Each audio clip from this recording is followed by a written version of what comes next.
Welcome to Doak Campbell Stadium, where Florida State improves to 6-0 in the season, wins their 12th straight game going back to last year. This is the Warchant Wrap, brought to you by Vitamin Energy, Corey. Buy one, get one. Buy one, get one. Tell them about it, Ira. Tell them about it. Go to vitaminenergy.com, and the promo code is WarchantBOGO, and you can get buy one, get one on anything you want from Vitamin Energy. And they'll it's take 7 care hours. of you. It's 7 hours. It gets you juiced for 7 hours, and you got focus, you got mood, you got a workout booster, you got immunity booster, everything you could want out of a vitamin energy drink.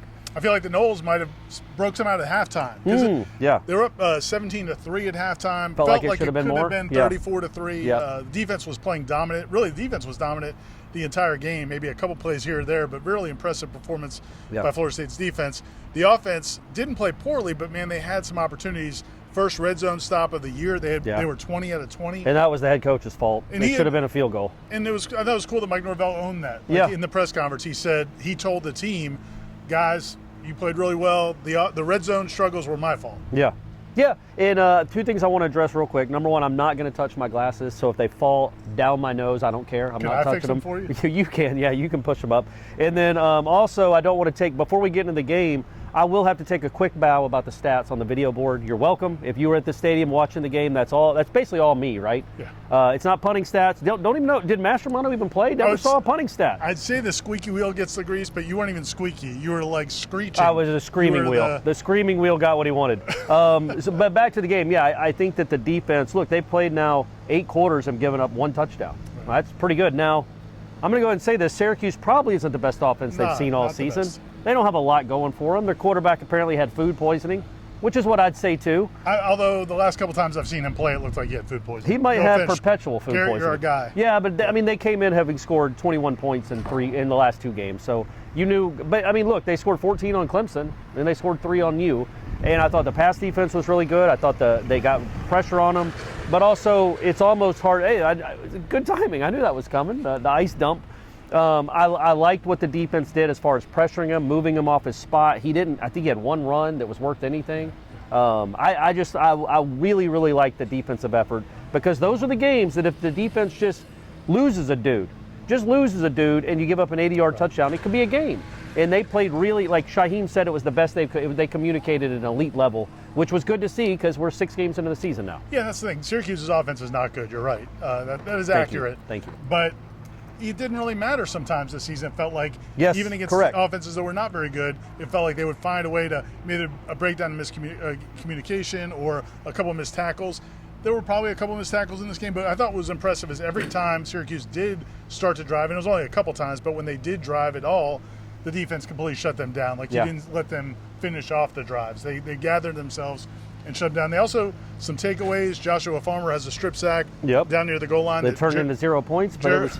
Jared Verse, why you gotta be negative? Sorry. Jared Verse could have had a chance to scoop and score it, got tackled, and then they also had a pick late in the game. Yeah, by Greedy Vance. Yep. And just, it felt like an attacking defensive. It almost had a few more. It wasn't, there were no open guys to really throw to. And now part of that is because Syracuse doesn't have, Marvin Harrison's not running around on that team right now. They don't have Jim Brown. I'm going to go through all the Syracuse grades. Kirby Dardar's not there. Donovan McNabb's not playing quarterback. Man, they've had a lot of good players over the years, Syracuse. But, they don't have great weapons on that side of the ball, honestly. But, again, like Ira said, it didn't matter much sometimes. Quadri, he was great. The missile, not the rocket, the missile.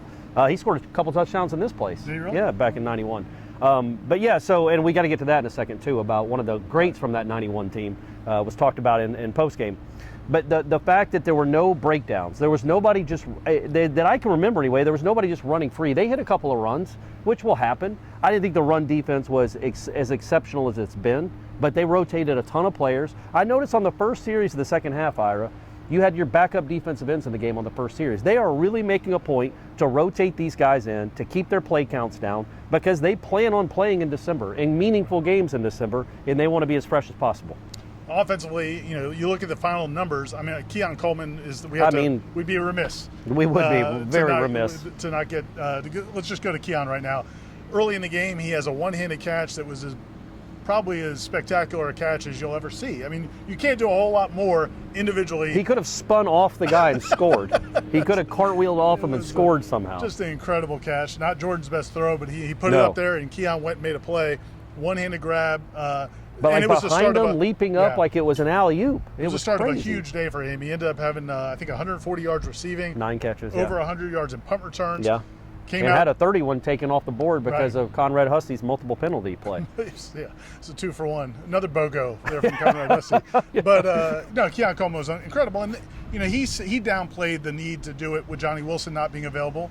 But that's a reality. Johnny Wilson's your number one receiver statistically. He had the most receiving yards coming into this game, had 2 touchdowns and a half last week. Right. He wasn't available today, and Keon Coleman just was sensational. I mean, I don't know what to say about him. We knew this offense was going to be good anyway before he signed in May. But he's the guy that if you just want to project, like, okay, you're in a close game at Florida, or you're in a close game in the ACC championship, or if everything goes well, you're playing Georgia. They don't got people that can cover him because nobody does. You've got a special dude. You know what I mean? Like and Johnny Wilson's like that too. He's a 6'7" freak. So you've got 2 guys out wide that if nothing else works, like in Death Valley, for instance, you've got a guy that goes and makes incredible plays because you got a guy that they don't have. You just have a different dude. And I think Jaheim Bell, if he gets 100% healthy, you'll see that out of him too. And Jordan Travis is Jordan Travis, but these 2 wide receivers, when Johnny gets back, again, we think they have one of the best wide receiver corps in the country. It's nice that other guys got to catch the ball a little bit, but I thought that Keon is just a next level guy. Like Pokey Wilson's a fine college football player, right? You won 10 games with him as your starting receiver. There was a time about 6-7 months ago where I thought losing Pokey Wilson might be something we started getting upset about during the season because he made so many clutch receptions last year. But man, Keon Coleman is just a completely different level. It's almost like don't need a coach on this play offense, like because he just does things that you can't.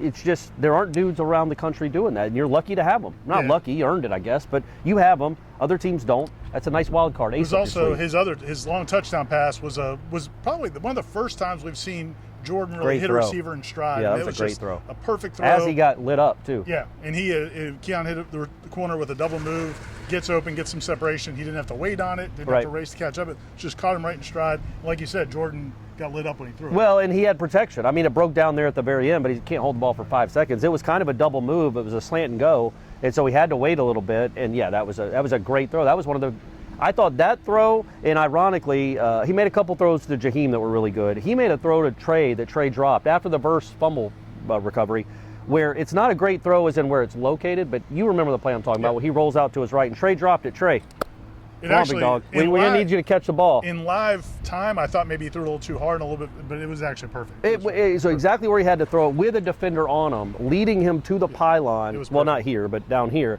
But with a guy in his face that he didn't expect to be there. Just a really he does things still. I know we can gripe and we can nitpick, but Jordan Travis just does, 8, 10, 12 things a game that not many other quarterbacks in the country are doing. Well, I also thought the thing about this game offensively was, they sputtered a little bit. 17-3 at halftime. Yeah. But there were some drop passes. Yeah, there were four or five, yeah. Some questionable play calls, decisions that Jordan seemed to get frustrated about. You think? But I thought what was cool about it, and we talked to Mike Norvell about it, we talked to several of the players about it, about when Jordan gets like that, is it a negative thing or is it because it feels sometimes like it could be a negative thing. It's just so different than what we've seen from him. But it reminds you back of like Dan Marino or something like that. Dan Fouts. Yeah, old school. I gotcha. Screaming at guys. Yeah, Bart Starr, I think, was fiery on the sideline. But no, I mean, it's like you said, it's not something we've seen a lot out of Jordan. So people wonder, is that going to be a negative thing?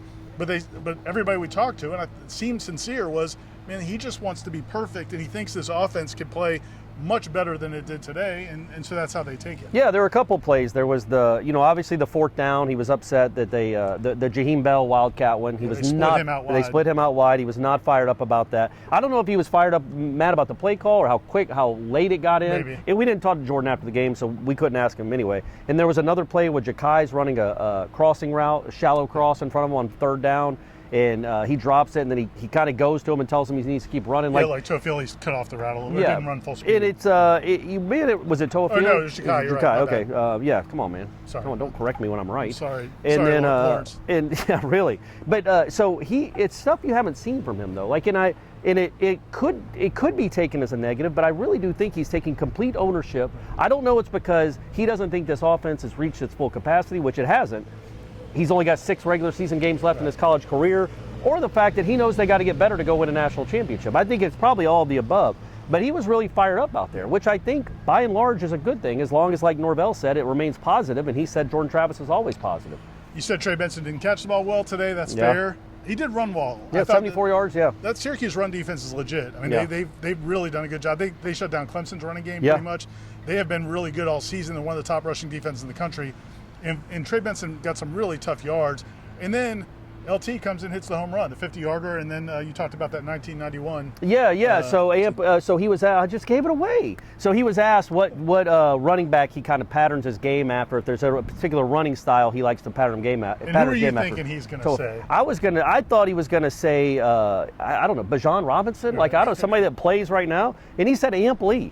From 1991, 1989 to 91. But man, that filled me with joy. Like, how does he even know Ampley? It's cool that he even knows who Ampley is, much less has watched enough highlights to say that's why I pattern my game. 17-year-old Corey Clark. Man, but hey, that's weird.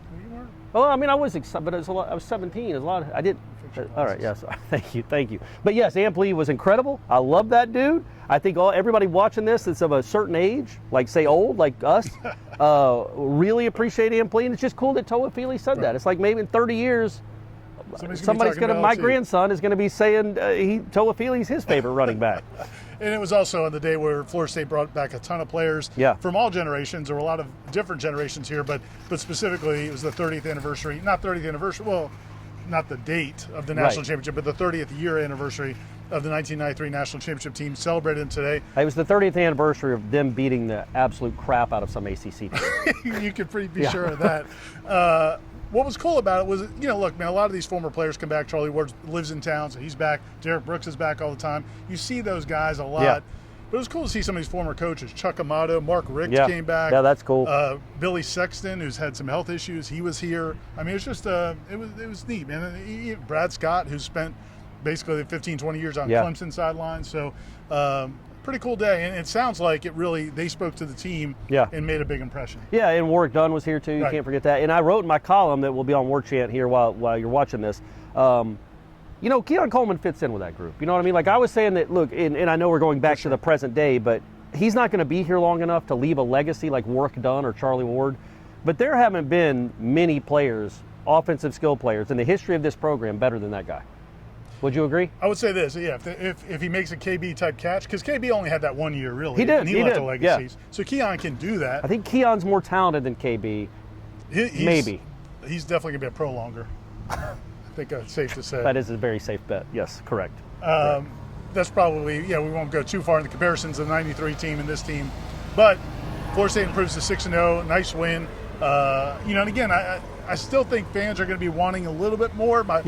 My wife actually texted me after the game, are they happy now? Because that's what we talk about every week. And I don't think they're happy now, Kim. I don't think they're happy, but they're getting closer. Getting happier. This was closer. And also, I think all the angst comes from the offense because it hiccups a little bit. You expect it to be a lead. It is playing very well. It's not playing as well as we know it can because it is an offense that can score on 85% of its drives when it's playing well. But, man, look at that defense. When you started the season, if you would have said this team's going to be 6-0, the defense isn't giving up more than 22 points to anybody, and they just came off 2 straight games where they gave up 1 touchdown total, it's starting to find itself. Right. We thought the defense was going to be the weak link. If it can just be a good link, doesn't have to be an awesome link, if it can be a good link, the offense should be good enough that you got a chance if you keep playing well. Have you had your vitamin energy today? I have. I needed it. It's a rough night last night. Daddy needed it. VitaminEnergy.com. Warchant BOGO is the promo code. I hope the tractor drivers had their vitamin energy. They're getting after it. Got Noles running the company. Support them. They support us. And it's a great product. Incredible product. And it'll make you feel better. And it's healthy. It's a healthy alternative to some of the other things that are out there. Well done, like Ira. Cocaine, heroin. Yeah, it's a lot healthier than that. It's a lot healthier. You have our guarantee. It's healthier than cocaine. We lost Aslan. Talk to you next time from Doak Campbell Stadium. What an ending.